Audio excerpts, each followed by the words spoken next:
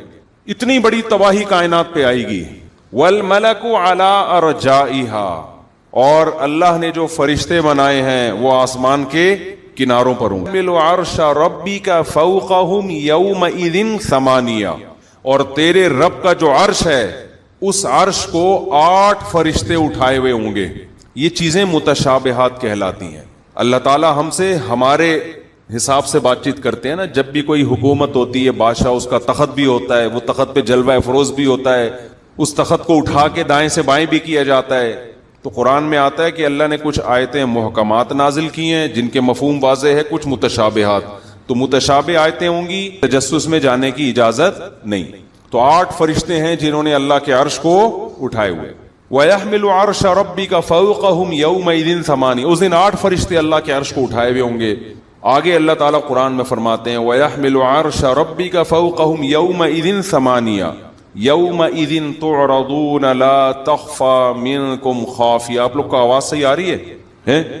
فرمایا یہ وہ دن ہوگا جس دن تم سب کے سب اللہ کے دربار میں پیش کیے جاؤ گے، اور تمہاری زندگی کا کوئی ایک پہلو بھی ایسا نہیں ہوگا جو تم سے اس دن چھپ جائے. ایک ایک چیز جو ہے نا، ایک ایک عمل، جیسے سورہ لقمان میں ہے نا کہ پہاڑ کی کھائی میں بیٹھ کر اگر ایک ذرے کے برابر نیکی کی ہوگی، اللہ اس نیکی کو بھی سامنے، ایک ذرے کے برابر اگر برائی کی ہوگی اللہ اس ذرے کو بھی سامنے لے آئے گا. دیکھو 2 ہی نظریات ہیں. ایک نظریہ تو یہ ہے کہ کچھ بھی محفوظ نہیں ہو رہا، یہ کافر کا نظریہ ہے. جو مرضی کرتے رہو، اسی دنیا میں قانون نے اگر سزا دے دی تو دے دی، قانون کی نظروں سے بچ نکلے تو کامیاب. یہی مطلب ہے نا بھائی. ایک نظریہ تو یہ ہے نا. میں یہ بار بار 2 نظریوں میں مقابلہ اس لیے کرواتا ہوں کہ آپ فیصلہ کر لو کہ ادھر ہو یا ادھر ہو. کہیں بھی صحیح نہیں ہوتا، بیچ کا ہمیشہ کیا ہوتا ہے؟ کنفیوز ہوتا ہے نا. وہ دنیا میں 2 نظریے ہیں. ایک نظریہ یہ ہے کہ ہم جو کچھ کر رہے ہیں کچھ بھی محفوظ نہیں ہو رہا، جو مرضی کرتے رہو. اس لیے اگر کوئی جرم کرنا ہے تو قانون کی نظر سے چھپ کے کر لو. عدالتیں سزا دیتی ہیں، عدالت سے کیا کرو؟ چھپ کے کرو. عدالت نے کوئی پکڑ لیا، قانون کی گرفت میں آ گیا تو دنیا میں جو تھوڑی بہت سزا ہے وہ مل جائے گی. گرفت میں نہیں آیا، چھٹی. 100 انسانوں کو قتل کر کے بھی لوگ 100 سال عمر پا لیتے ہیں اور مر کے ختم. ایک نظریہ یہ ہے. دوسرا نظریہ وہ ہے جو اسلام کا ہے کہ صرف بڑے بڑے عمل محفوظ نہیں ہو رہے. قرآن کہتا ہے قیامت کے دن جب انسان کا اعمال نامہ پیش کیا جائے گا وہ کہے گا ما لی ھذا الکتاب لا یغادر صغیرۃ ولا کبیرۃ الا احصاها. ایسا اعمال نامہ، ایسا رزلٹ تو میں نے کبھی دیکھا ہی نہیں ہے، کبھی سنا ہی نہیں کہ میری زندگی کا کوئی ایک معمولی سا بھی پہلو ایسا نہیں تھا جو اس نے میرے سامنے لا کے رکھ نہ دیا ہو. معمولی سا بھی. آپ نے ذرہ برابر کسی کی غیبت کی نا، اتنی سی بھی، آپ یہ سمجھ رہے ہیں یہ ہوا میں تحلیل ہو کے ضائع ہو رہی ہے. اتنی سی بھی غیبت کی آپ نے اگر اس کائنات میں ضائع، اتنی سی بھی آپ نے اچھائی کر لی نا، اتنی سی اچھائی. معمولی سی اچھائی کیا ہوتی ہے؟ حدیث میں آ رہا ہے آپ جا رہے ہیں، کانٹا پڑا ہوا ہے، آپ نے کہا یار اٹھا کے سائڈ پہ پھینک دی. آپ خود بھی بھول جاتے ہو اس کو کہ میں نے کبھی کانٹا سائڈ پہ پھینکا تھا. قیامت میں انسان کے سامنے جو اس کی ویڈیو چلائی جائے گی نا، اس میں یہ کانٹا بھی لایا جا رہا ہوگا. اعمال جب ترازو میں رکھے جائیں گے نا، اعمال ترازو میں، یہ نیکیاں ہیں، یہ کیا ہیں؟ برائیاں. نیکیوں میں وہ معمولی سے غیبت آ رہی ہوگی، نیکیوں میں اتنی بات بھی، برائیوں میں وہ معمولی سے غیبت بھی آ رہی ہوگی. برائی میں یہ بھی آ رہا ہوگا کسی دن آپ نے کسی کے ساتھ ایسا ہلکا سا، کسی کو موٹا کہہ دیا آپ نے، اس سے اس کو تکلیف ہوئی. بعض لوگ کہہ دیتے ہیں نا بھائی تو موٹا ہے، کہہ دیتے ہیں نا. آپ سمجھ رہے ہو میں نے مذاق کیا، اس کو اچھا نہیں لگا، یہ بات آئی گئی ہو گئی، ختم ہو گئی. تو اتنا سا لفظ جو آپ نے کہا آپ کی زبان سے نکلا اور ہوا میں تحلیل. قرآن کہتا ہے ما یلفظ من قول الا لدیہ رقیب عتید. تمہاری زبان سے ایک لفظ بھی ایسا نہیں ہے جو نکلتا ہو اور سامنے اسے کیچ کرنے کے لیے کوئی فرشتہ موجود نہ ہو، سیف کرنے کے لیے. ایک لفظ بھی زبان کا ایسا نہیں ہے جو محفوظ نہ ہو رہا ہو. تو جب ترازو لگے گا نا قیامت کے دن, تو آپ نے کہیں راستے سے کانٹا سائڈ پہ ہٹا دیا, کسی کے جواب میں آپ نے شکریہ کہہ دیا کسی عمل کے نتیجے میں, اس شکریہ سے اس کا دل کیا ہو گیا, اس سے بھی ہلکا. نبی صلی اللہ علیہ وسلم نے فرمایا کسی سے تم نے مسکرا کے بات کر لی نا, مسکرا کے, دیکھو آپ بات کسی سے کرتے ہو, میرے لیے سب سے بڑا مسئلہ آج کل مسکرانا بن گیا ہے. میرے لیے اس وقت مجھے اب احساس ہوتا ہے کہ مسکرانا کتنی بڑی نیکی ہے, کیونکہ 24 گھنٹے میں ایک دفعہ آپ کی کسی سے ملاقات ہو رہی ہے, آپ مسکرا سکتے ہیں, بڑا مزہ آیا آپ سے مل کے. مجھے دن میں درجنوں دفعہ یہ کرنا پڑتا ہے, بہت خوشی ہوئی آپ سے مل کے, آپ سے بھی مل کے بہت اچھا لگا, ذرا ہٹے یار, اگلا بھی کھڑا ہوا ہے, بہت اچھا لگا, ابے ہٹے یار, بہت اچھا لگا آپ سے مل. یہ تو لگ رہا ہے اگر اللہ کو میرا یہ عمل پسند آ گیا نا تو شاید میری اسی سے بخشش ہو جائے. تو اس دن 25 آدمیوں سے مسکرا کے ملا تھا, حالانکہ مسکرانے کا بالکل بھی دل کر نہیں رہا ہوتا. ملاقاتیں, آدمی کہیں جا رہا ہے, وہاں سے کوئی بندہ نکل کے آ گیا تو دل تو چاہ ہوتا ہے یار جان چھوڑو بھی, مجھے کام کرنے دو. لیکن حدیث میں کیا آتا ہے, جب مسلمان سے ملو تو کیسے ملو, مسکرا کے ملاقات کرو. تو ملتے ہیں کہ بھائی سامنے والا بیچارہ عقیدت میں آ رہا ہے, ہم تھکے ہوئے ہیں, تو اس کا تو بیچارے کو عقیدت ہے نا, تو مسکرا لیتے ہیں. اللہ کے لیے ہی مسکرانے کی کوشش کرتے ہیں, اور کیا کریں. امیج برا جائے گا, بولے گا دیکھو یہ مولوی لوگ کیسے ہوتے ہیں, دل نہیں کر رہا ہوتا, تھکاوٹ ہوتی ہے, ٹینشن میں آ جاتا ہے آدمی. لیکن بہت اچھی طرح ایک دن تو کیا ہوا, ایک نوجوان کہیں سفر میں جا رہا تھا, ایک دن اچانک آ گیا نا, پتہ نہیں کیا لمبی کہانی اس نے شروع کر دی. میرا نا دماغ حاضر, وہ یہ والا وہ پتہ نہیں ایران توران بیچارے نے بڑی محبت میں, میرا سگنل کیچ ہی نہیں کر رہے, میں تھکا ہوا ہوں. تو میں نے اس سے ایسے ہاتھ بڑھایا نا, میں نے کہا جو بھی ہے آپ اپنا خیال رکھیے گا. لوگ کہتے ہیں نا اکثر کہ اپنا خیال رکھیے گا, تو میں نے کہا بہت خوشی ہوئی آپ سے مل کے, اور میری آپ کو ایک نصیحت ہے, آپ اپنا خیال لازمی رکھیے. اس کی سمجھ میں نہیں آیا میں کیا کہہ رہا ہوں. پھر وہ اپنی بیچارے نے کہانی شروع کر دی, میں یوں تو ہوا, پھر فلانے سن میں میری شادی ہوئی تھی, پھر فلانے میں طلاق ہوئی تھی, پھر فلانے میں یہ ہوا تھا. پھر میں نے کہا بہت خوشی ہوئی آپ سے مل کے, بس جو بھی ہے جیسا بھی ہے میری ایک نصیحت یاد رکھیے کہ آپ نے اپنا خیال. تو میرے ساتھ جو میرے دوست بیٹھے ہوئے تھے نا, وہ اتنا ہنسے ہیں نا اس طرز عمل پہ, وہ اتنا ہنسی آئی ہے نا ان کو, وہ کیونکہ میری قسم پرسی دیکھ رہے تھے نا, ٹینشن, جس ٹینشن میں میں مبتلا تھا وہ دیکھ رہا تھا, اور میں نے ٹینشن سے جان کیسے چھڑائی اس کو بھی وہ دیکھ رہے تھے. تو میرے اسٹائل پہ ان کو بہت ہنسی آئی نا, کہ وہ بار بار کہانی سنا رہے. میں کہہ رہا ہوں دیکھو, میں ماشاءاللہ بہت زبردست آپ کی جو بھی کہانی ہے, ریزلٹ یہی ہے کہ آپ نے اپنا خیال رکھنا. حکیم سب کو ایک ہی چورن دے رہے ہوتے ہیں نا, ایک ہی چورن ہوتا ہے ہر بیماری کا علاج. تو ہمارا بھی جب لوگ زیادہ مسلط ہو جاتے ہیں, جو مسئلے ہیں ان کا علاج ایک ہی ہے, بھائی آپ نے اپنا خیال. پھر میں ایک اور بات کہہ دیتا ہوں آخر میں, اپنے خرچے پہ, کیونکہ پھر وہ خیال رکھنے کے لیے پھر ہم سے کہہ رہا ہوتا ہے کہ یار کچھ پیسے مل جائیں گے, آج کل بے روزگاری چل رہی ہے. تو لیکن اصول کیا ہے, اصول تو بہرحال یہی ہے. نبی نے فرمایا کسی سے مسکرا کے بات کرنا کیا ہے. دیکھو یہ چیزوں کو ہم ہلکا سمجھ رہے ہوتے ہیں. میں نے 1-2 دفعہ اپنی زندگی میں بدتمیزی کی ہے. جب زیادہ ملاقاتوں کا رش ہو گیا نا, تو 1-2 لوگوں سے میں نے پھر ایسے دھکا دیا ان کو, بہت زیادہ ٹینشن میں آ گیا تھا. لوگ بھی تو نہیں چھوڑتے, لیکن پھر میں نے ان کس کو بہت تلاش کیا کہ میں ان سے سوری کروں, لیکن وہ ملے نہیں, پتہ نہیں کہاں چلے گئے وہ بیچارے. تو پھر ہم نے کہا اصول ہی ایسا بناؤ کہ اس کی نوبت نہ آئے نا, سسٹم ایسا بنا دو کہ یہاں تک نوبت نہ آئے. تو ہمیں احساس ہوا غلطی ہماری تھی. نظام ایسا بنا دینا چاہیے کہ یہاں تک کہ اتنی ٹینشن میں جائے نہیں آدمی.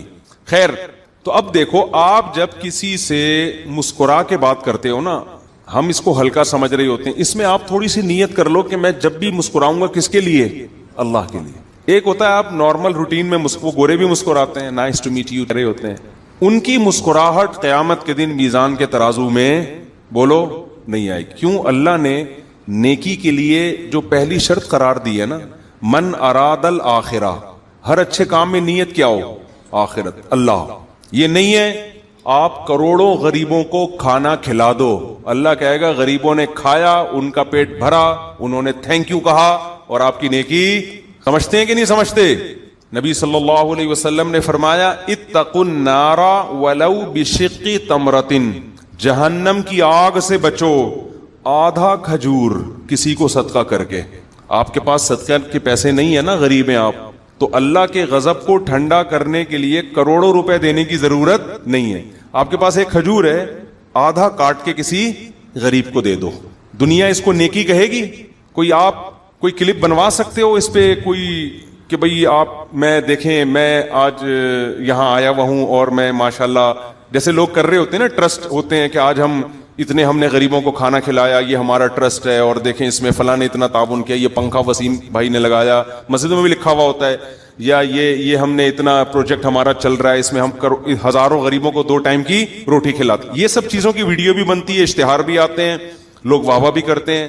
اور میں یہ نہیں کہہ رہا اس میں لوگوں کو ریا کر رہے ہوتے ہیں, بعض دفعہ لوگوں کو ترغیب دینے کے لیے کر رہے ہوتے ہیں, لیکن اس نیکی کو نیکی سمجھا جا. کبھی ایسا کوئی کلپ نہیں دیکھیں گے یوٹیوب پہ کہ جی آج میں آیا ہوا ہوں اور ناظرین اب میں تھر کے قحط علاقے میں آیا ہوا ہوں اور آج میں ہمارا ایک بہت زبردست پروجیکٹ چل رہا ہے اس وقت, اور میں جو ہے بہت زیادہ غریبوں کی میں مدد کر رہا ہوں, اور آپ میرے ساتھ رہیے گا, لائن پہ رہیے گا, آج میں ایک بہت بڑی نیکی آپ کو دکھانا چاہتا ہوں تاکہ لوگوں کو ترغیب ہو. لوگ ایک دم جوش میں آئیں گے, پتہ نہیں اب یہ دیکھ کا ڈھکن کھلے گا یا بلینک چیک غریبوں میں بانٹنا شروع کرے گا, کیا ہوگا ہے بھائی. آپ نے کیا کیا, آدھی کھجور کہیں پڑی, چھوارا پڑا ہوا تھا, چھوارا نا وہ بھی کہیں سے شادی میں ملا تھا آپ کو, بٹرے ہوتے ہیں نا تو ایک نیچے پڑا ہوا تھا, آپ اٹھا کے لے آئے. تو آپ نے کیا کیا, وہ آدھا چھوارا کاٹا اور ایک غریب کو ہاتھ میں پکڑا اور کہا کہ ہمارے ساتھ رہیے گا اس نیکی میں. کیا خیال ہے, لوگ بولیں گے کیا کر رہا ہے بھائی تو, یہ کون سا تیر مار دیا. تو آپ کی نظر میں, قوم کی نظر میں یہ نیکی نہیں ہے, لیکن نبی صلی اللہ علیہ وسلم نے فرمایا کہ تم خود غریب ہو نا, نہیں صدقہ کر سکتے, کوئی بات نہیں, پبلک کو مت دیکھو, آدھا کھجور کاٹ کے کسی غریب کو, کیونکہ جب خود بھوک لگ رہی ہوتی ہے آدھا کھجور دینا آسان, بہت مشکل کام ہے.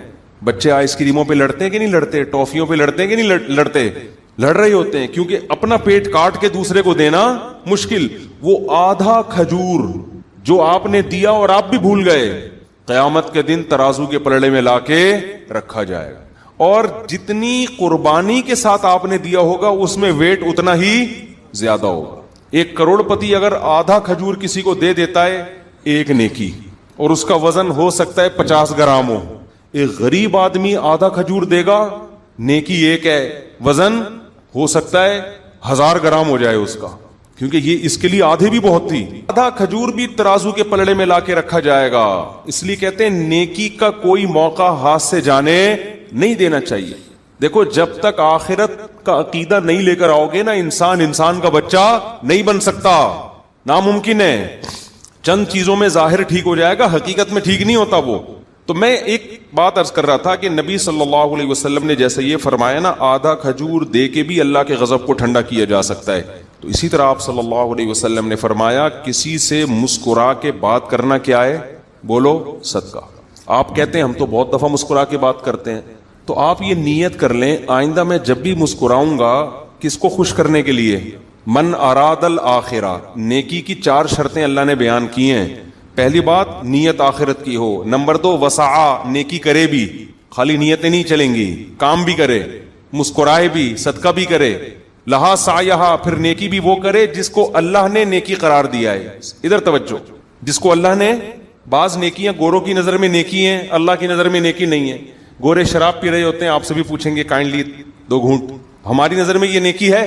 تو اسلام نے جو نیکی کا معیار بیان کیا ہے وَهُوَ مُؤْمِنٌ, اور آخرت پر اس کا ایمان بھی ہو, ایمان بھی رکھتا ہو, عقیدہ توحید بھی ہو. یہ 4 شرطیں ہوں گی تو پھر یہ نیکی اس قابل بنے گی کہ آخرت میں اس کا بدلہ ملے آپ کو. اگر یہ 4 شرطیں کسی نیکی میں نہیں ہے تو وہ پبلک کی نظر میں اچھا کام ہے, عرف میں اچھا کام ہے, لیکن اس اچھے پر قیامت کے دن 1% بھی نہیں ملے گا. اس پہ اللہ کا اصول اور ضابطہ ہے. آپ اس قانون کو فالو کریں گے نا, اس قانون کو فالو کریں گے تو اس کے حساب سے اس نیکی میں اللہ وزن پیدا کرے گا, اس کا بدلہ دے گا. اگر آپ اپنے طریقے سے کریں گے تو اللہ کہتا ہے ٹھیک ہے پھر دنیا میں جا کے جس سے اجر لینا لو, میرے حساب سے کچھ بھی نہیں ہے یہاں, آخرت میں کچھ نہیں ہے اس پہ. تو اب میں یہ عرض کر رہا تھا کہ نبی نے کیا فرمایا, مسکرا کے بات کرنا کیا ہے, صدقہ ہے. تو اب کیا کرنا ہے آپ نے, اچھا نیت کرنی ہے کہ میں مسکراؤں گا کس کے لیے. اس میں اسلام نے مسلم اور غیر مسلم کا فرق نہیں رکھا ہے. حدیث میں آتا ہے کہ قرآن میں آتا ہے قولوا للناس حسنا, لوگوں سے اچھے طریقے سے بات کرو, لوگوں سے. تو آپ نے کیا کرنا ہے, کسی سے بھی بات کرنی ہے تو آپ کہیں میں کلچر کی وجہ سے نہیں مسکرا رہا, میں کس کی وجہ سے مسکرا رہا ہوں, اللہ کے لیے. اللہ نے کیا کہا ہے لوگوں سے, پیشانیوں پہ سلوٹیں لا کے بات نہ کیا کرو, بلکہ لوگوں سے خندہ پیشانی کے ساتھ. آپ کہہ سکتے ہیں کہ یار دن میں پتہ نہیں 15 دفعہ مسکرانا پڑتا ہے ہمیں, تو کیا ہر دفعہ پہلے یہ کہیں میں نیت کرتا ہوں اللہ کے لیے مسکرانے کی, اب مسکرائے جی ہاں جی فرمائیے کیا؟ یہ تو بڑا مسئلہ ہو جائے گا نا. جیسے نماز جب بھی پڑھتے ہیں ہر دفعہ نیت کرنی پڑتی ہے نا, یہ تو نہیں کہ ایک دفعہ جب بالغ ہوئے اس وقت نیت کر لی تو ساری قیامت تک کے لیے کافی ہو گئی. یہ ایک سوال آپ کے دماغ میں پیدا ہو سکتا ہے کہ یار کیا جب بھی مسکرائیں پہلے یہ نیت کریں کہ میں نیت کرتا ہوں اللہ کو راضی کرنے کے لیے, اپنے دانت میں دوسرے کو دکھا رہا ہوں کس کو راضی کرنے کے لیے؟ اچھا ایک بات خوب سمجھ لیں کہ دیکھو بات سے بات نکلتی ہے, جب آپ مسکرا کے کسی سے بات کرتے ہیں تو اس کو صدقہ کیوں قرار دیا گیا؟ اس لیے کہ سامنے والا اس عمل سے معمولی سا خوش ہو جاتا ہے. کوئی بہت زیادہ خوش نہیں ہوتا لیکن تھوڑا سا کیا ہوتا ہے, زیادہ خوش ہوتا ہے, وہ تھوڑا سا خوش ہوتا ہے, اچھا لگا بھائی تمیز سے بات کر رہا ہے میرے سے, مسکرا لیا تھوڑا سا. ایک بات خوب سمجھ لیں, اگر آپ کے دانت گندے ہیں نا, آپ مسکرا کے بات کرتے ہیں, سامنے والا بہت دفعہ آپ کے مسکرانے سے جو اس کی خوشی ہوئی ہے نا وہ دانت کی وجہ سے ختم ہو جاتی ہے. تو ایسا نہ ہو کہ قیامت کے دن جب آپ کی نیکی کے ترازو میں مسکراہٹیں لا کے رکھی جائیں اور ترازو کا وزن بڑھنا شروع ہو تو میلے دانت کی وجہ سے جو ٹینشنیں گین کی ہیں آپ نے وہ برائیوں کے ترازو میں لا کے وہ ساری مسکراہٹوں کا بیلنس کیا ہو جائے. اس لیے اسلام میں دانتوں کی صفائی پر بہت زیادہ زور دیا گیا ہے. دیکھو نبی نے جو اتنی زیادہ دانتوں کی صفائی کا خیال رکھا ہے نا, اگر آپ شریعت کو اٹھا کے دیکھیں نا تو ہمیں پیغمبر صلی اللہ علیہ وسلم سے جتنا دانتوں کی صفائی کے اہتمام کا ہمیں ملتا ہے اتنا کہیں کسی اور جگہ کی صفائی کا نہیں ملتا. سمجھ میں آ رہی ہے کہ نہیں آ رہی ہے؟ یعنی جتنا ہمیں رسول اللہ صلی اللہ علیہ وسلم کی سیرت میں ملتا ہے نا, آپ صلی اللہ علیہ وسلم اپنے گھٹنے بھی صاف کیا کرتے تھے, حکم دیا آپ صلی اللہ علیہ وسلم نے کہ جب غسل کرو تو یہ جو براجم ہیں, جوڑ ہیں, ان کو اچھی طرح صاف کرو, ان پہ میل جمع ہوا ہوتا ہے. آپ نے ہمیں حکم دیا ناخن بھی کاٹو, اس میں بھی میل آ جاتا ہے نا. آپ نے ہمیں حکم دیا ہفتے میں ایک دفعہ کم از کم غسل کرو. دانتوں کا نمبر آیا ہے نا, دانتوں کی باری آئی, بار بار مسواک, بار بار مسواک, بار بار مسواک. رات کو اپنے سرہانے مسواک رکھ کے سو رہے ہیں, صبح اٹھتے ہی مسواک. حضرت عائشہ رضی اللہ تعالی عنہ فرماتی ہے نبی صلی اللہ علیہ وسلم بے انتہا مسواک کیا کرتے تھے. حدیث کا مفہوم ہے, اس کا مطلب یہ کہ ہر وقت دیکھو دانت صاف کرنا نہیں ہے, رکھنا ہے. بات ہے کھوپڑی میں نہیں آئے گی, اوپر سے گزر گئی. جو پھوڑ عورتیں ہوتی ہیں نا گھر میں, پھوڑ سمجھتے ہیں؟ دیکھو دو قسم کی خواتین ہوتی ہیں. ایک وہ ہوتی ہیں جب آپ گھر جائیں کسی کے تو آپ کو واش روم کا لوٹا الٹا اور بیسن پہ اتنی موٹی کائی لگی ہوئی ہوگی, ایسا ہی ہوتا ہے نا. کچن میں گئے لال بیگ, کیونکہ رات کا کھانا وہیں چھوڑ دیا, دھو لیں گے جی, اور برتن ایسے پڑے ہوئے ہیں. ہوتا ہے بہت سے خواتین جو بیان نہیں سن رہی, اس طرح کا ان کا گھر کا سیٹ اپ ہوتا ہے. رات کھانا کھایا وہیں کچن میں چھوڑ دیا کہ صبح دیکھ لیں گے جی, تو صبح تک ظاہر ہے وہ حشرات الارض کو خوشبوئیں آ رہی ہوتی ہیں, چوہے بھی آ جاتے ہیں, تو آ گئے تو کبھی مار دیا, کبھی بیٹ پڑی ہوئی ہے تو ٹھیک ہے صاف کر دیں گے, چوہا ہی ہے نا. تو یہ پھوڑ عورتیں کہلاتی ہیں. بستر پہ چادر ہے ہی نہیں, کبھی ہے تو وہ ٹیڑھی میڑھی ہوئی ہوئی ہے اور تکیہ ادھر پڑا ہوا ہے, جو ہوتا ہے. ایسی خواتین کو جب جوش اٹھتا ہے یہ گھر صاف کر دیتی. ان کے گھر میں جشن منایا جاتا ہے کہ آج بیگم صاحبہ نے ماسی سے گھر صاف کروا لیا ہے. تو یہ بھی سنت پوری کر دیتی ہے نا, گھر کو کیا کر دیا انہوں نے, صاف کر دیا. پھر یہ بتاتی ہیں فخر سے کہ چونکہ صفائی نصف ایمان ہے اس لیے آج ہم نے گھر صاف کر دیا ہے. یہ شریعت کا حکم نہیں ہے کہ آپ گھر صاف کر دیں, شریعت کا حکم یہ ہے کہ گھر کو صاف رکھیں. میں اپنے شیخ حضرت مفتی رشید احمد صاحب کا آپ کو ایک واقعہ سناتا ہوں, اس سے آپ کو سمجھ میں آئے گا. ہم جب ہمارے حضرت کے گھر کی زیارت کے لیے جاتے تھے نا, کبھی کبھار حضرت کے گھر میں جاتے تھے, ہم بلا لیتے تھے, تو ایسی صفائی نظر آتی تھی کہ آپ کی سوچ. تو حضرت ہمیں تربیت کے لیے بتاتے تھے کہ یہ جو میرا مصلی ہے جس پہ میں سنتیں پڑھتا ہوں, سنتیں گھر میں پڑھتے تھے, تہجد پڑھتے تھے, فرمایا یہ جو مصلی ہے نا یہ ہفتے میں ایک دن دھلتا ہے. تو ہم نے کہا حضرت چونکہ ہفتے میں گندا ہو جاتا ہوگا اس لیے دھلتا ہوگا. حضرت نے فرمایا نہیں, آپ اگر اس کو ایک ہفتے کے بعد آ کے دیکھیں گے تو یہ ذرا بھی میلا بولو نہیں ہوتا. تو پھر دھلتا کیوں ہے؟ فرمایا اس لیے دھلتا ہے کہ میلا نہ ہو, کیونکہ ایک ہفتے کے بعد اب یہ خطرہ ہوتا ہے کہ اب اگر نہ دھویا تو یہ میلا ہو جائے گا. تو جب میل دیکھ لیا تو میل تو آ گیا نا گھر میں, تو چیزیں دھلتی ہیں میلی ہونے سے پہلے. کھوپڑی میں آ رہی ہے بات. حضرت فرماتے تھے ہمارے جو بستروں کی چادر ہے یہ اتنے دن میں دھلتی ہے، تو کیا میلی ہو جاتی؟ کہا نہیں، میلی نہیں ہوتی، میلی ہونے سے پہلے۔ فرمایا میرے کپڑے اتنی دن میں دھلتے ہیں، میلے ہو جاتے ہیں کیونکہ ہم نے 8 سال میں اپنے شیخ کے کپڑوں پہ کبھی ایک مکھی کے بیٹ کا نشان نہیں دیکھا میں نے، سمجھ رہے ہیں نا؟ ٹھیک ہے مزدور طبقہ اس پہ عمل نہیں کر سکتا، لیکن میں ایک سوچ بتا رہا ہوں۔ اب مزدور تو بیچارہ وہ تو پاگل ہو جائے گا نا، اس کو اتنا مکلف نہیں بنایا شریعت نے۔ آپ کا ایک لائف اسٹائل بھی ہوتا ہے، جو فوجی بیچارے پہاڑوں میں مٹی میں ریگستانوں میں پڑے ہوئے ہیں، وہ کیا صبح شام پتلون ہی دھوتے رہیں گے بیٹھ کے؟ کیا وہ تو ایک مجبوری ہے نا۔ تو لیکن جو بچ سکتا ہے، میں نے کبھی، حالانکہ بالکل وائٹ کپڑے پہنتے تھے، بالکل وائٹ، اور چلے پاؤں کے تلوے میں کبھی اتنی سی مٹی کا نشان نہیں دیکھا ان کے پاؤں پہ۔ سمجھ رہے کہ نہیں سمجھ رہے؟ ایسے ناخن ایسے صاف اور دانت، اور تو ہمیں پتا چلا کہ اسلام کی صفائی اصل میں ہے کیا۔ صفائی جو آج کل مارکیٹ سے کیا ہے، اور بڑے بڑے نیٹ کلین لوگ ہم نے دیکھے ہیں، جس چیز کو زیادہ صاف کرنا چاہیے اس کو فوکس نہیں کر رہے، جو نظر آ رہی نا اوپر اوپر اس کو زیادہ صاف کر رہے ہیں۔ کیونکہ آپ شادی میں جاتے ہیں تو اوپر سے لوگ آپ کو دیکھ رہے ہوتے ہیں، تو فیس جو بیوٹی پارلر میں جا کے رگڑائی ہو رہی ہے، اس کی تیزاب سے دھویا جا رہا ہے نا، تاکہ فریش فریش نظر آئے۔ اور اوپر سے 3 پیس سوٹ کیا ہے، زبردست ماشاءاللہ، بالکل فٹ فاٹ، اور وہ بھی بلیک کلر کا پہنتے ہیں تاکہ میلا بھی ہو تو نظر نہ آئے میل۔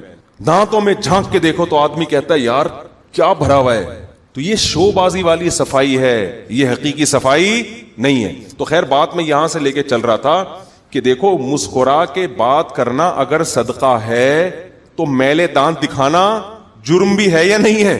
جرم بھی ہے یہ میلے دانت دکھانا۔ اور خاص طور پر کچھ چیزیں شیئر کرنے کی نہیں ہوتی، لیکن اگر وہ ہم نہ بتائیں تو لوگوں کی اصلاح کیسے ہوگی؟ بعض خواتین کو اپنے شوہروں کے گندے سڑے ہوئے دانتوں سے اتنی اذیت ہوتی ہے، وہ بیچاری شوہر کو بتا نہیں سکتی ہیں، کیونکہ میاں بیوی تو کلوز ہوتے ہیں نا ایک دوسرے کے ساتھ، وہ زندگی بھر عذاب میں رہتی ہیں، صبر کرتی ہیں، اس کمبخت سے میری شادی ہو گئی۔ اسی طرح عورت کا معاملہ ہے، بعض عورتوں کے دانت اتنے غلیظ اتنے گندے ہوتے ہیں کہ اگر شوہر کی وہ تو آج کل سبھی گندے میلے کچھ چل رہے ہیں نا، آپ کے علاوہ کی بات کر رہا ہوں، تو برداشت کر رہے ہیں، میرے بھی پیلے میرے بھی پیلے، بدبوئیں ٹرانسفر ہو رہی ہیں تو وہ پلس مائنس ہو کے وہی زیرو آ جاتا ہے حساب۔ تو یہ اسلام ہے، اسلام ہے یہ۔ نبی صلی اللہ علیہ وسلم اتنا دانت صاف کر رہے ہیں، اتنا کر رہے ہیں، اتنا کر رہے ہیں، یہاں تک کہ موت کے وقت نبی صلی اللہ علیہ وسلم کا جو آخری عمل تھا وہ کیا تھا؟ دانت صاف کرنا۔ دنیا سے جانے سے پہلے بھی دانتوں کو صاف کر کے گئے۔ اور کمال کی بات یہ ہے کہ اس زمانے میں خوراکیں ایسی نہیں تھیں جو دانتوں کو گندا کریں، جو آج ہم کھا رہے ہیں۔ دودھ پیا جا رہا ہے، زیادہ زیادہ کھجور کھا رہے ہیں، آج کیا کھا رہے ہیں؟ کیسی چکنی چپڑی چیزیں، چاکلیٹیں چپڑ چپڑ کے نا، وہ منہ میں ایک ڈبل روٹی، تو بریڈ جو ہے نا وہ تو پوری، جتنے کھانچے ہوتے ہیں نا دانت کے، جو برگر آپ کھاتے ہو، پیزا آپ کھاتے ہو، تو سارے ان کھانچوں میں گھس رہے ہوتے ہیں جا کے۔ بات اصل میں یہ ہے کہ ہم نے صفائی کو ایز اے کلچر لیا ہے، ایز اے مذہب بولو نہیں لیا۔ یہ بڑا ٹینشن ہے، ہم مسکرا کے بات کرنے کو کلچر کے طور پہ لیتے ہیں، مذہب کے طور پہ نہیں لیتے، مذہب کے طور پہ نہیں لیتے۔ پیغمبر صلی اللہ علیہ وسلم نے جمعے کے دن غسل کا حکم کیوں دیا ہے؟ آپ کے لیے تھوڑی دیا ہے، دوسرے نمازی کے لیے دیا ہے کہ اس کو تکلیف نہ ہو۔ آپ سمجھ رہے میں نہا دھو کے جا رہا ہوں جمعے کے دن، نہا دھو کے کتنا اچھا لگ رہا ہوں، نیٹ کلین لگ رہا ہوں، وہ ٹھیک ہے آپ لگ رہے ہیں، بڑی خوشی کی بات ہے، لیکن شریعت جو آپ کو اچھا لگا رہی ہے نا، آپ کے لیے نہیں لگا رہی۔ آپ کے ساتھ جو نمازی کھڑا ہوگا نا، اس کو تکلیف سے بچانے کے لیے آپ کو اچھا لگا رہی ہے۔ یہ حدیث سے ثابت ہے۔ صحابی رسول صلی اللہ علیہ وسلم کہتے ہیں، صحیح حدیث ہے کہ نبی نے ہمیں جمعے کے دن غسل کا حکم اس لیے دیا کہ لوگ غسل کے بغیر آتے تھے، پسینے کی بدبو سے ساتھ والے نمازی کو تکلیف ہوتی تھی، اس لیے نبی نے حکم دیا، کراؤڈ ہوتا ہے، مجمع ہوتا ہے، نہا دھو کے آؤ جمعے کے دن۔ سمجھتے نہیں ہو بات کو، میرا خیال ہے آج کراؤڈ میں اگر نہا کے جا رہے ہیں تو اس لیے تاکہ میں دیکھنے میں کیا لگوں، اچھا، وہ ٹھیک ہے، وہ بھی غلط سوچ نہیں ہے، آپ کیوں برے لگوا رہے ہیں اپنے آپ کو دیکھنے میں، اچھے لگیں تو اچھی بات ہے، لیکن آپ کی نیت یہ ہونی چاہیے کہ میں کراؤڈ میں نہا دھو کے اس لیے جا رہا ہوں کہ میری بدبو سے 5-6 آدمی بے ہوش بولو نہ ہو۔ اس سے بھی بڑھ کر ہمارے یہاں کیا ہو رہا ہے، دیکھو پیغمبر نے کچا پیاز کھانے سے منع نہیں کیا، آپ صلی اللہ علیہ وسلم نے کچا پیاز کھانے سے منع کر کے مسجد میں آنے سے منع، کیونکہ فرشتوں کو تکلیف ہوتی ہے، اور کس کو تکلیف ہوتی ہے؟ آدمیوں، فرشتوں کو بھی بچایا جا رہا ہے تکلیف سے، کہ ایک مخلوق ایسی ہے جو تمہیں نظر نہیں آتی لیکن وہ بھی مخلوق ہے، اس کو بھی اسمیل سے کیا ہوتی ہے؟ اذیت ہوتی ہے۔ پیاز کھانے سے منع نہیں کیا, جتنا مرضی کھاؤ, ایک اللہ کا حلال رزق ہے, بڑی طاقتور چیز ہے, بہت فائدے ہیں. دوپہر کو اگر پیاز کھایا جائے, کچا پیاز, تو بہت فائدے کی چیز ہے. لیکن کراؤڈ میں جانے سے پہلے ڈکاریں مت, وہاں جا کے ڈکاریں, مولی کے پراٹھے کھا کے مجمع میں بیٹھا ہوا ہے, ڈکاریں لے رہے ہیں وہاں بیٹھ کے. دیکھا ہوگا آپ نے بعض لوگوں کو, مولی کے پراٹھے آپ کھائیں, لیکن جب تک مکمل ہضم نہ ہو جائیں, آپ پبلک کے پاس غنیمت ہے, ڈکار نکل رہی ہے. باقی زیادہ میں گہرائی میں نہیں جاتا. خیر, تو اب مجھے ایک بات بتاؤ, نبی صلی اللہ علیہ وسلم نے کچا پیاز کھانے سے منع کس کے لیے کیا؟ پبلک کو تکلیف نہ ہو. تو انسان کتنی, اسلام کتنی انسانیت سکھا رہا ہے, ہیومن رائٹ سکھا رہا ہے آپ کو. آپ نے نہانا اپنے لیے نہیں ہے, کس کے لیے ہے؟ پبلک کے لیے نہانا ہے. مسکرانا اپنے لیے نہیں ہے, کس کے لیے؟ آج ہم پتہ ہے کیوں مسکرا رہے ہوتے ہیں؟ آج اکثر لوگ مسکرا رہے ہوتے ہیں تاکہ میرا امپریشن سامنے والے پہ اچھا پڑے, لوگ سمجھے ماشاءاللہ بہت خوش اخلاق آدمی ہے. یہی وجہ ہے کہ جہاں امپریشن ڈالنا ہوتا ہے اور پبلک کو یہ شو مارنی ہوتی ہے کہ میں اچھے اخلاق کا آدمی ہوں, وہاں تو مسکراتے ہیں. جہاں مسکرانے کا کوئی فائدہ نہیں ہے وہاں مسکراہٹ نہیں بکھرتی. بیوی کے سامنے مسکرانے کا کوئی فائدہ نہیں ہے. بیوی سے آپ مسکرا کے بات کریں یا نہیں مسکرائیں, وہ جو شادی تو ہو گئی, اب کیا کرنا ہے بھائی مسکرا کے. جو امپریشن ڈالنا تھا پڑ گیا ہے, سیٹنگ ہو گئی. شروع میں تو بہت مسکراتے تھے جب بھی فون آتا تھا, کافی لمبی خیریت کے پروگرام چلتے تھے, کبھی بھی غصہ نہیں آیا. اس نے کتنی الٹی بات کی ہے, غصے کے کڑوے گھونٹ کو اس نے ہمیشہ پیا ہے. کہیں آنٹی کا فون آ گیا, کہیں کسی لڑکی کی مس کال آ گئی, کسی نے کہہ دیا کہ یہ چیئر یہاں سے وہاں کر دیں, کالج میں نا ہوتا ہے آج کل, تو اس نے تو صرف یہ کہا تھا کہ میری کرسی یہاں کر دیں. آپ نے کرسی جو ٹوٹی ہوئی تھی اس میں کیل بھی ٹھوک دیا آپ نے, پتہ نہیں کتنوں کو کوٹ دیا. اب جب وہ قبضے میں آ گئی ہے, آپ کے بیوی بن گئی ہے, اب کہیں بھاگ نہیں سکتی وہ, ظاہر ہے اس سے بچے ہو گئے, وہ کہاں جائے گی. اب چونکہ مسکرا کے بات کرنے میں اب آپ کو اچھا امپریشن ڈالنے کی ضرورت محسوس نہیں ہو رہی. اب یہاں مسکرا کے بات کرنے میں ثواب کے علاوہ کچھ بھی نہیں مل رہا, لہذا یہاں مسکراہٹیں مارکیٹ سے کیا ہو گئیں, اتنا مسکرائیں گے جتنا مجبوری ہو. بعض دفعہ بیوی کا میٹر اتنا گھوما ہوا ہوتا ہے, اگر آپ نے 2-4 اور الٹی باتیں کی تو وہ پھر ایسی الٹی باتیں کرتی ہے آپ افورڈ نہیں کر, وہاں مجبوری میں مسکرا رہا ہوتا ہے گھر بسانے کے لیے کہ یار برداشت نہیں کر پاؤں گا میں. تو یہ کانسیپٹ صحیح کرنے کی بہت شدید ضرورت ہے, نیتوں کو درست کرنے کی ضرورت ہے. آپ نے اپنے لیے نہیں مسکرانا, آپ نے کس کے لیے مسکرانا ہے؟ سامنے والے کے لیے. یار مسکرانے پہ ثواب ملتا ہے, اللہ خوش ہوتا ہے, کیونکہ کسی کو راحت دینے سے اللہ کیا ہوتا ہے؟ خوش. تو میں یہ عرض کر رہا تھا کہ آپ یہ کہیں گے کہ یار ہاں, تو اس میں یہ بھی ہے کہ مسکرائیں بشرطے کے دانت صاف ستھرے ہوں, اگر نہیں ہے تو پھر میرے سامنے کوشش بہرحال کیا کریں کہ نہ مسکرائیں. اچھا ایک مسکرا لیں, اب ایسا نہ ہو بیچاروں کے دانت گندے تو وہ آ کے کوئی مسکرائے نا, لوگ ڈر بھی جاتے ہیں. ایک چیز کا دیکھو بہت خیال کیا کرو, یہ مجلس کے آداب ہوتے ہیں, کیونکہ ہم بھگت رہے ہوتے ہیں, تو صرف میں نہیں بھگت رہا ہوتا, بہت سے لوگ بھگت رہے ہوتے ہیں, تو وہ میرے کہنے سے سب کو فائدہ ہو جاتا ہے. اسلام بار بار خیال کر رہا ہے کہ دوسرے کو تکلیف نہ ہو, مسکرا کے بات کرو, پیاز کھا کے نہ ہو, نہا دھو کے آیا کرو, مجمع میں پسینوں کی بدبو ہے نا پھینکا کرو دوسرے کے اوپر. اس سے صاف پتہ چل رہا ہے کہ اسلام اس بات کا خیال کر رہا ہے کہ آپ کے کسی بھی عمل سے دوسرے کو ذرا سی بھی تکلیف نہ ہو. اس میں اس کا بھی خیال ہے کہ جب کسی سے بات کریں نا تو منہ پیچھے رکھ کے بات کیا کریں, کائنڈلی اگر رکھا کریں تھوڑا سا.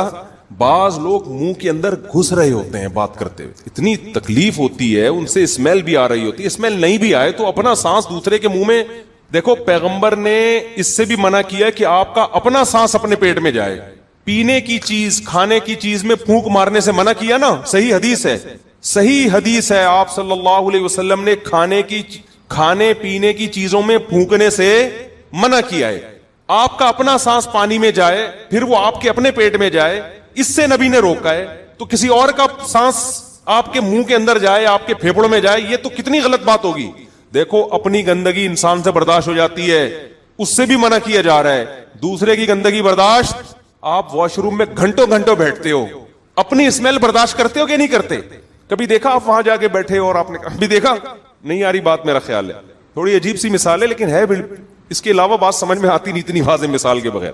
کبھی نہیں دیکھا ہوگا آپ واش روم میں گئے اور بیٹھے اور گھنٹوں گھنٹوں بیٹھے, اور جو کچھ آپ نے وہاں جو کچھ ہونا تھا قدرت کی طرف سے ہوا, اور آپ نے وہاں یوں یوں کر کے وہاں بیٹھا رہتا ہے, ناک بھی اور موبائل بھی دیکھ رہے ہوتے ہیں بعض لوگ, تو سنا ہے بڑے آرام سے بیٹھا ہوا. لیکن جب آپ کوئی واش روم سے نکل کے آئے اور آپ جاؤ, حالانکہ وہ جگہ صاف ہو چکی ہوتی ہے, کوئی نشان نہیں ہوتا, کیسے یوں یوں کر رہا ہوتا ہے نا, ہوا نکال رہا ہوتا ہے ایسے ایسے کر کے, ایگزاسٹ چلا رہا ہوتا ہے. پتہ چلتا ہے کہ اپنی بدبو کتنی گندی ہو پھر بھی گندی نہیں لگتی, دوسرے کی تھوڑی سی بھی ہو بہت گندی لگتی ہے. یہ انسان کی نیچر ہے, اپنی برائی نہیں لگتی اس کو, یہ نیچر ہے.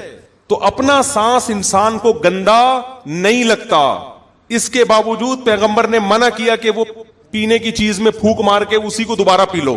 آپ کی اپنی گندگی شریعت نہیں چاہتی آپ کے پھیپڑ میں جائے تو کوئی اور آ کے. اچھا اس میں ایک اور چیز ہے, جب آپ کھانے پینے کی چیزوں میں پھونک مارتے ہیں کاربن ڈائی آکسائڈ نکل کے بہت ساری تو ہوا میں تحلیل ہو جاتی ہے, تھوڑی سی اس پانی میں شامل ہو کے بھی اس کی فارم چینج ہو چکی ہوتی ہوگی, وہ ڈاکٹر آپ کو بتائیں گے, بہت کچھ اس میں چینج ہو چکا ہے. لیکن جب کوئی دوسرا آپ کے منہ میں آ کے پھونکنا شروع کر دے ڈائریکٹ, ایک تو اس کی گندگی اپنی بھی نہیں, اور وہ بھی پانی سے فلٹر ہو کے نہیں آ رہی ہے, وہ ڈائریکٹ آپ کے پھیپڑوں میں جا رہی ہے. اور یہ میں اس اسمیل کی بات کر رہا ہوں جو اسمیل نہ ہو, یعنی جس میں گندگی نہ ہو. جبکہ بہت سے لوگوں کے منہ میں گٹکے کی بدبو آ رہی ہے, سگریٹ کی بدبو آ رہی ہے, پان کی آ رہی ہے, نسوار کی آ رہی ہے, ان کے اپنے معدے خراب ہوتے ہیں, اس کی الگ اسمیل ہوتی ہے, گھسے جا رہے ہوتے ہیں منہ کے اندر. اب میں یوں منہ کر رہا ہوتا ہوں تو ان کو یہ ہوتا ہے مفتی صاحب تو منہ موڑ رہے ہیں, قرآن کہہ رہا ہے وَلَا تُصَعِّرْ خَدَّكَ لِلنَّاسِ, اپنے رخسار کو لوگوں سے مت پھیرو, یہ تو تکبر ہے. تو اتنی ٹینشن ہوتی ہے بھائی, آپ جب بھی یہ آداب ہوتے ہیں, تمیز ہوتی ہے, کوئی بات کھان آئے منہ میں تھوڑا سا فاصلہ رکھ. ہمارے حضرت اس کا بہت خیال کرتے تھے, جب بھی کوئی سامنے آ کے بیٹھتا تھا فرمایا تھوڑا فاصلہ. پھر جب زیادہ تنگ ہو گئے نا, حضرت نے ایک اسٹول سامنے رکھ لیا. لوگ تو تنگ کرتے تھے, جب بھی آتے تھے حضرت کی ناک سے ناک ملا کے کوشش کرتے تھے کہ بات کریں ہم. تو حضرت نے کیا کیا, ایک اسٹول رکھ لیا سامنے, فرمایا جو بھی ملے گا نا ادھر بیٹھ. وہ تو بہت سخت تھے یعنی اپنے اصولوں پہ نا, ہم تو ایسا نہیں کر سکتے, وہ تو بڑے بڑے بزرگ تھے. تو حضرت نے ایک اسٹول رکھ لیا تھا, وہیں بیٹھ کے بات کرو, زیادہ قریب مت آؤ. تو یہ بھی ایک, جب لوگوں سے ملنا جلنا ہم نے شروع کیا ہے تو ایک چیز لوگوں میں دیکھی ہے کہ آتے ہیں تو بالکل, تو لوگ کیا کرتے ہیں بالکل قریب آ جاتے ہیں. ایسا نہیں ہے, تھوڑا سا فاصلہ رکھ کے بات کریں. اچھا میں پیچھے ہٹ رہا ہوتا ہوں تو اور آ رہے ہوتے ہیں, میں یوں کر رہا ہوتا ہوں تو یوں منہ ادھر کو گھما کے لا رہے ہوتے ہیں, تو یوں پھر آدمی یوں کرتا ہے, ایسے کرتا ہے, نہیں ہوتا. تو اسلام کو صحیح طرح سے سمجھنا چاہیے. آج اسلام جو ہم پڑھ رہے ہیں نا وہ پتہ ہے کیا ہے, محرم کے جلسے جلوس, ربیع الاول کے جلسے اور جلوس, حلوے مانڈے, 11ویں کے کنڈے, اور اللہ بھلا کرے ہمارا اسلام اور کیا ہے, کنڈے بھی ہیں, پھر 11ویں شریف, پھر 12ویں شریف, پھر تیجوں کے دیگیں. It is called Islam. It is called, اس کو کہتے ہیں. صحابہ بھی بہت سارے غم ہیں, ان کو فوکس کرنا چاہیے. تو میں اب جلدی سے بات کو سمیٹ کے ختم کرتا ہوں, لمبا ہی ہوتا جا رہا ہے بیان. تو آپ نبی صلی اللہ علیہ وسلم, ہاں میں عرض کر رہا تھا قرآن کیا کہتا ہے, ذرہ برابر بھی نیکی ہوگی نا اللہ اس کو لا کے رکھ دے. مسکرانے پہ بات چل رہی تھی تو ایک چیز کا خوب خیال کر لیا کریں آج. ہاں میں یہ کہہ رہا تھا کہ اب آپ کہیں گے ہر دفعہ مسکرانے سے پہلے ہم نیت کریں, کیا خیال ہے؟ تو یہ تو بڑی ٹینشن والا کام ہے نا. تکلف کی ضرورت نہیں ہے, آپ ایک دفعہ نیت کر لیں بھی بیٹھے بیٹھے کہ آئندہ ہم جب بھی مسکرائیں گے کس کے لیے, اللہ کو خوش کرنے. اور پھر کیا ہے, تھوڑا سا استحضار کر لی, نیت ایک دفعہ کافی ہے بس, تھوڑا سا استحضار کر لیا کریں. دیکھو نیکی کی اگر عادت پڑ جائے نا, اور نیکی کرتے ہوئے پھر نیت نہ ہو تو بھی پورا ثواب ملتا ہے. یہ اصول یاد رکھیں. بعض دفعہ نیکی عادت میں آ جاتی ہے, جیسے آپ کی عادت پڑ گئی صبح اٹھ کے مسواک کرنے کی, شروع میں تو نیت تھی سنت کی, اب بھول گئے, بس عادت پڑ گئی, تو اس سے نیکی کا ثواب ختم نہیں ہوتا, کیونکہ آپ نے جو اپنے آپ کو عادت ڈالی ہے وہ نیت کر کے ڈالی ہے. تو اب یوز ٹو ہو گئے, اب ہر دفعہ نیت ضروری نہیں. جیسے آپ کی صدقے کی عادت ہے, ہر مہینے کچھ پیسے آپ اکاؤنٹ سے نکالتے ہیں کہ یار صدقہ کر دو, تو پہلی دفعہ تو آپ نے نیت کی میں ہر مہینے اللہ کے لیے پیسے دیا کروں گا. تو اب یہ نہیں کہ ہر دفعہ آپ سوچیں کہ میں نیت کرتا ہوں, بس عادت پڑ گئی ہے دیتے رہیں, وہ آٹومیٹیکلی اسی اصول میں اللہ ڈال دے گا کہ بھئی اس نے نیت کیا کی تھی. تو ہر دفعہ نیت ضروری نہیں ہے. یہاں تک فقہا نے بیان کیا ہے کہ اگر آپ نے زکوٰۃ کی نیت سے پیسے نکال کے الگ رکھ دیے کہ یہ زکوٰۃ کے پیسے ہیں, فقیر آیا اس کو پکڑا دیے, پکڑاتے ہوئے آپ کے ذہن میں نہیں رہا, نیت مستحضر نہیں تھی, زکوٰۃ وہی ہو جائیں گے وہ, کیونکہ جب الگ کر کے رکھے تھے اس وقت نیت کیا تھی, زکوٰۃ. تو عین دیتے ہوئے پھر ضروری نہیں ہے. سمجھتے ہو کہ نہیں سمجھتے ہو؟ تو آج ایک دفعہ نیت کر لیں, یار جب بھی ملنا ہے کس سے ملنا ہے, مسکرا کے ملنا ہے. بات کریں گے کس طرح. اب جو اصل چیز ہے نا جو میں بتا رہا ہوں, آپ کہیں گے بڑے آرام سے مسئلہ ہو گیا, اب تو ہمیشہ ہمیں کیا ملے گا, ثواب ملے گا. اتنا آسان نہیں. اب ہوگا یہ, کیونکہ اب آپ نے نیت کر لی ہے کہ مسکرانا میں نے کس کے لیے, جب اللہ کے لیے, تو اللہ چیک کرے گا کہ واقعی میرے لیے بھی ہے یا نہیں ہے. تو چیکنگ کا اللہ کا معیار یہ ہے کہ جہاں مسکرانے کا زیادہ ثواب مل رہا ہے وہاں یہ مسکرا رہا ہے کہ نہیں مسکرا رہا, اور جہاں مسکرانے کا کوئی ثواب نہیں مل رہا وہاں یہ مسکراہٹ چھوڑتا ہے کہ نہیں چھوڑتا. اب اللہ یہ چیک کریں گے بس, اس سے پتا چل جائے گا آپ مسکرانے میں مخلص ہیں یا نہیں. بعض جگہ مسکرانا گناہ ہے. آپ کی سالی آئی ہوئی ہے, بلا وجہ جا کے مسکرا کے اس کے سامنے بیٹھ گئے آپ, جا کے کیسی ہیں آپ, آج تو بڑی اچھی ساڑی پہنی ہوئی آپ نے اور بہت اچھی لگ رہی ہیں آپ, بہت اچھا لگا آپ کو دیکھ کے. آپ نے اس میں جہنم کی آگ سے بچنے کی نیت کی تھی فرسٹ ٹائم, تو اللہ آپ کے دفتر میں لکھ دے گا کہ یہ اپنی نیت میں خالص, کیونکہ اگر اس کی ثواب کی نیت ہوتی تو جہاں مسکرانا گناہ تھا وہاں یہ کیوں مسکرایا. میں یہ نہیں کہہ رہا سالی سے بدتمیزی سے بات کریں, الو کی پٹھی تو کیوں آئی ہے یہاں پہ, یہ نہ کریں. خامخواہ میں فری کیوں ہو رہے ہیں آپ؟ کل ایک خاتون نے پوچھا تھا نا کہ میرے شوہر میری بہن سے اتنے فری ہو گئے ہیں. میں نے پہلے تو ہلکا لیا اس کو کہ بھائی چلو رشتہ داری ہے, بہن ہے میری, اچھے اخلاق کے ہیں, لیکن اب مجھے شک ہونے لگا ہے کہ یار یہ کیا ہو رہا ہے بھائی. اب اس کے دل میں خیال آ رہے ہیں بہن بھی فری ہو رہی ہے, بہنوں ہی سے بڑے فری ہو کے کہہ رہے شاپنگ کرنے چلے گئے ایک دن. تو میں نے اپنے میاں سے پوچھا کہ بھائی یہ کیا ہو رہا ہے؟ کہ میری نیت پہ شک کرتی ہو, میری نیت پہ میں کوئی غلط ہوں؟ تو میں تو پھر الٹے مشورے دینے میں ماہر ہوں. میں نے اس خاتون سے کہا آپ اپنے شوہر سے کہیں ہاں آپ غلط ہیں, یہ ٹوپی ڈرامے کسی اور کے سامنے کرنا. آپ غلط ہو یا نہیں ہو, جب بیوی کو تکلیف ہو رہی ہے, اس کے دل میں وسوسے آ رہے ہیں, تو اس عمل کو کیوں اس سے فری ہو رہے ہو بھائی آپ؟ یہی کام آپ کی بیوی شروع کر دے. اب میں اس کی بیوی کو یہ مشورہ تو نہیں دوں گا کہ آپ کے شوہر کا دوست آئے آپ کو چلو شاپنگ پہ چلتے ہیں ہم دونوں اکٹھے. بہت خوشی ہوئی آپ سے مل کے. اور پھر وہ انگریز یہی لبرل پنے کی انتہا کو پہنچ گیا یہی کر کے. شروع میں وہ دوستوں کی بیویوں سے ملتے تھے, نائس ٹو میٹ یو, کہ nice to meet you too کر کے, بڑے مل رہے ہیں آپس میں, گلے ملنا شروع کر دیا انہوں نے کہا ہماری نیت ٹھیک ہے, گلے مل رہے ہیں, کوئی مسئلہ نہیں ہے. پھر ہوتے ہوتے بچے بھی پیدا ہونا شروع ہو گئے, ہماری نیت میں کوئی فرق نہیں, بچے پیدا ہو رہے ہیں تو بچے تو نسل بڑھانی ہے تو چلو اس طریقے سے بڑھ جائیں گے. ہوتا کیا ہے, یہاں تک ہو گیا کہ ابھی ایک شادی مجھے علم میں آئی, وہ گھر والوں نے بتایا کہ یہ دیکھیں کہ عجیب سی شادی ہے, ان کو پتہ ہی نہیں تھا بیچاروں کو ایسا بھی ہوتا ہے یورپ. 16 سال کا بچہ ہے انگریز کا, اپنے ابا اماں کی شادی کی دعوت دے رہے ہیں لوگوں کو, میرے ڈیڈی کی میری مما سے شادی ہونے والی ہے. سمجھ رہے ہیں؟ میں نے کہا کہ اس پہ خوش ہونا چاہیے کہ اس کے ڈیڈی کی اس کی مما سے شادی ہو رہی ہے. بہت غیرت مند ہے انگریزوں میں, یہ غیرت کے اعلیٰ معیار پر ہے کہ اس کے ڈیڈی کی شادی اس کی مما سے ہو رہی ہے. یہ تو جنت میں جائے گا ان کے حساب سے. غیرت مند ہے بھائی. آپ کے ڈیڈی کس سے شادی کر رہے ہیں؟ آپ کی امی سے, ورنہ آپ کے ڈیڈی کی شادی کسی اور کی مما سے ہوگی. یار یہ کلچر ہو چکا ہے. تو یہ تو بہت نیک آدمی ہے جس کی کہ اس بچے کے ابا کی شادی بال اتفاق کس سے ہو رہی ہے؟ امی سے ہو رہی ہے. اس میں فائدے ہیں نا, کرسیاں ورسیاں لگائیں گے ابا اما کی شادی میں. تو اس لیے براڈ مائنڈیڈ بننے کی ایک لمٹ ہے. تو آپ کے گھر میں سالی آ گئی, ٹھیک ہے, اگر اس نے سلام کیا آپ سلام کا جواب دے دیں. بول تو اس پہ پردہ لازم ہے, مرد پہ پردہ لازم نہیں ہوتا. اس نے سلام کر لیا, وعلیکم السلام, بہت زیادہ ہو گیا, آپ خیریت سے, اپنی بیگم کی موجودگی میں پوچھ لیں آپ خیریت سے؟ الحمدللہ, ٹھیک, اپنا خیال رکھیے. بس بھابھی سے بھی اتنا فری ہو سکتے ہو. اب ایک صاحب مجھے کہنے لگے مصعب اب بھابھیوں کے بارے میں اب بھابھی بعض دفعہ ساتھ بیٹھی ہوئی ہوتی ہیں, بیان کر رہے ہوتے ہیں, آپ اس طرح کی باتیں کر دیتے ہیں کہ بھابھی سے بھی ریزرو رہیں, آپ فری نہ ہو, تو ہمیں عجیب سا محسوس ہوتا ہے. بعض لوگ یہ کہہ رہے ہوتے ہیں نا کہ جوائنٹ فیملی میں بیٹھ کے بیان سن رہے ہوتے ہیں نا بعض لوگ, تو بھائی بھابھی سے بھی آپ ٹھیک ہے, گھر میں جوائنٹ فیملی ہے, خیریت پوچھ لی, انہوں نے آپ سے چائے کا پوچھ لیا, کافی ہے. سامنے بیٹھ کے فری ہونے کی ضرورت. وہ صاحب مجھے کہنے لگے آپ ایسی باتیں جیسے میں نے ابھی کر دی نا یہ بات, ہم فیملی سے ہمارا بہت, میں نے کہا ٹھیک ہے, پھر میں بیان میں اس طرح سے کہوں گا کہ جو اپنی بھابھی کے ساتھ بیٹھ کے بیان سنے پلیز کائنڈلی تھوڑی دیر کے لیے دوسرے کمرے میں چلے جائیں, میں بھابھی کے بارے میں بات کرنے والا ہوں. جب بھی کسی پہ اعتراض کریں نا تو پہلے سوچ لیا کریں کہ اس کا آلٹرنیٹ ہم مفتی صاحب کو پہلے سے کوئی بتائیں, یا یہ مفتی صاحب یہ مسئلہ ہی بتانا چھوڑ دیں. تو کوئی آلٹرنیٹ ہو تو بتائیں, نہیں ہے تو پھر چپ کر کے سن لیا کریں.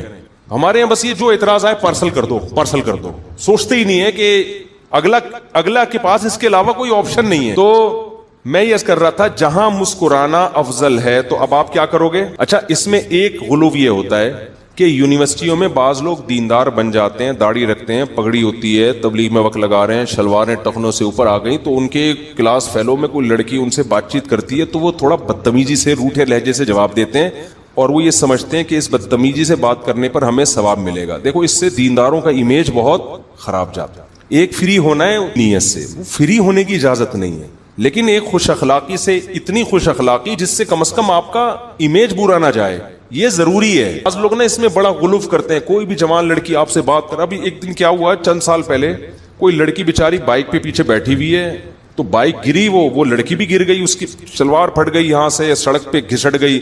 اب کیا ہے کہ وہ 2-3 داڑھی والے کھڑے ہوئے, قریب ہی نہیں جا رہے, نامحرم ہے. اور اپنے استاذ کو بھی بتایا, ان استاذ نے کہا بالکل صحیح کیا بھائی, ہم کسی کو, ان کے استاذ نے ان کو کیا نصیحت کی کہ ہم جو ہے کسی کی ٹینشن دور کرنے کے لیے خود جہنم میں نہیں جا سکتے. یعنی اس لڑکی کو آپ اٹھاتے, محرم کے جسم پہ ہاتھ لگتا تو وہ تو بچ جاتی ٹینشن سے, ظاہر ہے وہ بیچاری سڑک پہ پڑی ہوئی, لیکن تم کہاں جاتے, جہنم میں. میں نے کہا ایسا نہیں ہے بھائی, وہ ایک لڑکی چاہے وہ جوان ہو چاہے وہ بوڑھی ہو, جو بھی ہے سڑک پہ پڑی ہوئی ہے تو اس کو اٹھا کے بٹھانا ہے, اس کو کپڑا پہنانا ہے, اس کو ایمبولینس میں ڈالنا ہے. اب یہ تھوڑی کہ وہاں محرموں کا انتظار کیا جائے گا, جی اس کے حضرات ایک خاتون ہیں, یہ آئی ڈی کارڈ نمبر ہے, جو محرم مارکیٹ میں اویلیبل ہیں وہ آ جائیں اس کو اٹھانے. یہ تو بیوقوفوں والی حرکتیں ہیں نا, یہ سب باتیں کرنی پڑتی ہیں کہ اعتدال نہیں ہے نا, بات کا مطلب نہیں سمجھتے, غلوف کا شکار ہو جاتے ہیں. تو وہاں تو آپ اٹھاؤ اللہ کے بندو اس کو. دیکھو صحابہ کرام نے بعض جاسوس عورتوں کو پکڑا ہے, ان کی مکمل تلاشی لی ہے. وہاں یہ نہیں کیا کہ چونکہ نامحرم ہیں اب وہ بم رکھ کے جا رہی ہے, نامحرم وہ کوئی جاسوسی کا پرچہ لے کے جا رہی ہے, تو تلاشی لی جائے گی اس کی. تو سیکیورٹی کے اصول کچھ اور ہوتے ہیں, ضرورت کے اصول. ڈاکٹر ہے وہ آپریشن ہی نہیں کر رہا کہ نامحرم ہے, ابے بھائی مر رہی ہے, پیٹ پھاڑ اس کا, کاٹ اس کا پیٹ, یا اس کا جناب ہارٹ اٹیک ہو رہا ہے. اب محرم کا تھوڑی لیڈی ڈاکٹر کے جی اس کے جو کوئی محرم ڈاکٹر چاہیے اس کے لیے. اس کے چچا فون کر کے پوچھو, چچا نے میڈیکل کالج سے بھی ایگزام پاس کر لیا کہ نہیں کر لیا ہے. جان بچانا ہے تو جیسے تیسے ممکن ہو. یہاں تک فقہا نے لکھا ہے کہ عورت جب عدالت میں گواہی دینے کے لیے جائے گی تو اگرچہ وہ اسکارف لیتی ہے, پردہ کرتی ہے, لیکن جج کے سامنے وہ چہرہ کھول کے گواہی دے گی, اس لیے کہ وہاں یہ خطرہ موجود ہے کہ برقعے میں کسی اور کو اٹھا کے گواہی دلوا کے لے گئے. آپ برقعے میں تو آپ کسی کو بھی لے کر آئے, اس نے نام بتایا نہیں, جی میرا نام مثال کے طور پر فلاں نام ہے میرا, برقعے میں بندہ تھا وہ اتنی بڑی بڑی مونچھوں, جج کو کیا پتا. تو اس لیے فقہا نے بیان کیا عورت جب عدالت میں گواہی دے گی تو جج اس کے چہرے کو دیکھے گا تاکہ کنفیوژن نہ ہو. تو جہاں ضرورت کا موقع ہے, جیسے نکاح ہوتا ہے, بعض لڑکیاں مجمع میں اپنا نام نہیں لیتی, نہ لوگ نام لیتے ہیں, یہ کہہ دیتے ہیں فلاں کی وائف, فلاں کی بیٹی, اس طرح. لیکن نکاح پڑھاتے ہوئے قاضی لڑکی کا نام لیتا ہے کہ نہیں لیتا, اس لیے کہ یہاں اگر کوئی خاتون کہے, دلہن کہے جی میرا نام مجمع میں نہیں لیجیے گا, مردوں کی موجودگی میں مجھے میرا, آپ یہ کہہ دیجیے کہ فلاں کی بیٹی کا نکاح ہو رہا ہے فلاں. خواتین میں اتنی حیا ہوتی ہے, وہ نہیں چاہتی کہ ہمارا نام مردوں کے سامنے اناؤنس ہوتا ہے بعض جگہ. تبھی دیکھیں نا قرآن نے بھی عورتوں کا نام نہیں لیا کہیں بھی, حضرت مریم کا نام لیا وہ ایک حکمت سے, ورنہ قرآن جہاں عورت کا تذکرہ کرتا ہے, کبھی نوح کی بیوی, لوط علیہ السلام کی بیوی, حتیٰ کہ فرعون کی بیوی, فرعون کی زوجہ کا نام آیا تو نام نہیں لیا بلکہ فرعون کی بیوی. تو قرآن جہاں بھی عورت کا نام نہیں لیتا, اس سے پتہ چلتا ہے کہ خام خام مجمع میں عورت کا نام لینا حلال حرام کا مسئلہ نہیں ہے, لیکن ایک جن عورتوں کی طبیعت میں حیا زیادہ ہوتی ہے وہ اس بات کو پسند نہیں کرتی. اس کا حلال حرام سے تعلق نہیں ہے, لیکن پسند نہیں کرتی. وہ لوگ بھی اپنی بیٹیوں کا نام مجمع میں لینا پسند نہیں کرتے, بس یہ کہہ دیں گے میری بچی, اتنا کہہ دیں گے. لیکن نکاح میں ایسا نہیں ہے کہ آپ کہیں فلانی کی بیٹی کا, میں نے اس آپ سے کی بات نہیں کر رہا, یہ ہاں قبول ہے نہ بول دیں, تو یار بیٹھے ہوئے بولے ابھی میں کہتا ہے کیا کہہ رہا ہوں فوراً قبول ہے ایسے بول دیتے ہیں. تو فلانی کی بیٹی کا آپ سے نکاح کیا, کسی سے بول دے آدمی, ایسا نہیں ہے. فقہا کہتے ہیں پورا پورا نام لیا جائے. کنفیوژن پیدا نہ کرو. ادب ایک حد تک اچھا لگتا ہے, حیا ایک حد تک اچھی لگتی ہے. جہاں حیا کی وجہ سے کنفیوژن ہو رہی ہے, بڑے مسائل پیدا ہو رہے ہیں, حیا نہیں بھائی, وہاں سیدھا سیدھا نام. پتا چلا وہ بیٹی سے نکاح کر دیا, اب دولہا کہہ رہا ہے دلہن کو دیکھ کے یہ والی تو بولی نہیں تھی میں نے, میرا تو وہ فلانی سے چکر چل رہا تھا میرا. اب قاضی کہے گا ہم نے تو بھائی بیٹی بولا تھا, بیٹی تو یہ بھی ہے اور وہ بھی ہے, تو یہ لڑائی ہوگی نا. پتا کیا چلے گا کس سے نکاح ہوا ہے, تو پورا پورا نام لیا جائے گا, باپ کا نام بھی بیٹی کا نام بھی. تو نکاح میں بھی ایسا ہی ہے, عدالت میں بھی ایسا ہی ہے, جج کے سامنے عورت چہرہ کھلے گی. اور اسی طرح کوئی خدا نخواستہ کوئی خاتون سڑک پہ پڑی ہوئی ہیں تو پردے کا خیال جتنا ممکن ہے کریں, باقی اس کو اٹھائیں. جسم کو ہاتھ لگانا پڑے تو ہاتھ بھی لگایا جائے گا اس کو. اور اسی طرح سیکیورٹی کے مسائل میں ایسا ہوتا ہے کہ کوئی جاسوس پکڑی گئی ہے تو ٹھیک ہے, پہلے تو یہ کہ عورت یہ کام کرے گی. بعض دفعہ جنگوں میں ایسا ہوتا ہے کہ اتنی فرصت نہیں ہوتی کہ لیڈیز کا انتظام کیا جائے, تو وہاں فوج کو اجازت ہے کہ آپ اس کی پوری مکمل تلاشی لے سکتے ہیں. تو جہاں بھی سیکیورٹی کا مسئلہ ہوگا, علاج کا مسئلہ ہوگا, وہاں شریعت اجازت دیتی ہے کہ پردے کا مسئلہ دوسرے نمبر پہ چلا جائے گا. سمجھتے ہو؟ تو اسی طرح یونیورسٹیوں میں کسی لڑکی سے کوئی اول تو بات چیت نہ کریں, لڑکیوں سے فری نہ ہو. کبھی ضرورت پڑ جاتی ہے تو پھر اس میں بدتمیزی والا لب و لہجہ نہیں ہونا چاہیے, اس میں فری بھی نہ ہو, ریزرو رہیں تھوڑا سا. ریزرو تو سمجھتے ہی ہے نا, تھوڑا سا ریزرو رہیں, ہاں ہوئی ایک دم نا چھچورے پن پہ نہ آ جائیں, ٹھیک ہے نا, اور موبائل نمبر نہ مانگنا شروع کر دیں, ریزرو رہیں. ویسے آپ کی جنرل نالج کے بتاؤں, لڑکے جو ریزرو رہتے ہیں نا, لڑکیاں مرتی بھی انہیں پر ہیں. یہ تو ہمارے سامنے اتنے کیسز آئے ہیں نا. اندر ایک لڑکے نے مجھے بتایا, میں یونیورسٹی میں لڑکیوں سے بڑا ریزرو رہتا ہوں, اور کہہ رہے صرف ٹوپی ڈرامہ ہے اور کچھ بھی نہیں ہے. خود بتا رہا تھا مجھے. سامنے ہر آدمی بے تکلف ہو جاتا ہے, اس کو پتا ہے میں ٹکر نہیں ماروں گا نا اس کو, سن لیتا ہوں میں بات. تو کہنے لگا کہ مجھے خود بتایا, کہہ رہا مجھے اتنا ٹھرکی ہوں, اپنے بارے میں بتا رہا تھا. تو مشورہ لینے آیا تھا نا, برائیوں میں لگ گیا ہوں اور میں شادی نہیں ہو رہی وغیرہ وغیرہ, لوگ آتے ہیں تو میں اتنا ٹھرکی ہوں. تو کہہ رہا ہے میں یونیورسٹی میں لڑکیوں سے بڑا ریزرو رہتا ہوں, بڑا نیک شریف بن کے نا, اپنے کام سے کوئی بات کرے گی ہاں جی کیا